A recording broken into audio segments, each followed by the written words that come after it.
রাতে কাজ থেকে বাড়ি ফিরছিলেন, উলুবেড়িয়ায় বাড়ি, বেধড়ক মাতালদের ছিনতাই টাকা পয়সা। এই ভদ্রলোককে বেগলাগম মারধর, চোখের নিচে আপনারা দেখতে পাচ্ছেন কালশিটে পড়ে গেছে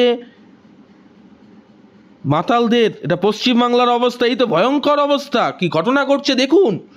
উলুবেড়িয়ার বাসিন্দা, তাকে বেধড়ক মারধর করা হয় কিছু মত্ত অমানুষ, যারা এই রাতে ঠাকুর ভাসান দিতে যাওয়ার পর তাকে দেখতে পায় এবং তার পকেট থেকে টাকা পয়সা, মোবাইল সব কিছু ছিনিয়ে নেয় এবং এইভাবে পিটানো হয়, গণপিটানুই।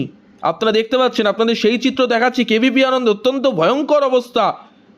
তিনি মালপত্র নিয়ে কাজ থেকে বাড়ি ফিরছিলেন, তারপরেই ঘটনা ঘটে।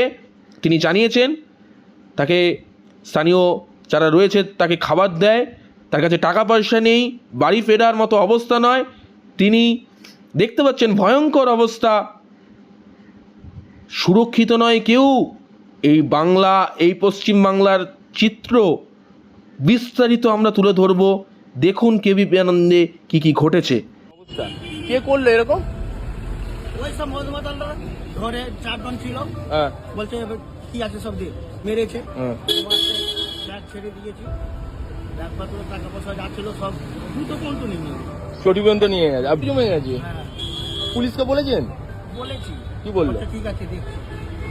ওই বাস। অজয় দাস। হ্যাঁ ভগবান, আপনার ছেলে মেয়ে জানলে তো, তারা তো চিন্তা করছে। কালকে বাড়ি যাননি? কি করে যাবো? ওখানে কোথায় থাকেন? উলুবিড়া থেকে একটু যেতে হবে ভিতর। চোররাই ওকে মেরেছে? আরে বাবা, দুটো খান খান খান। কাপড় ছিল, আচ্ছা কাপড় চুপড় ছিল। আচ্ছা, আর টাকা? টাকা ওই 1000 টাকা ছিল, দুঃখ ছিল। কাঁদবেন না, কাঁদবেন না। গরিব বড় ছেলে নয় দাদা। জানি জানি, কন্ট্রোল। কাঁদবেন না, কাঁদবেন না বাবা, কাঁদবেন না। 50টি টাকা রাখুন।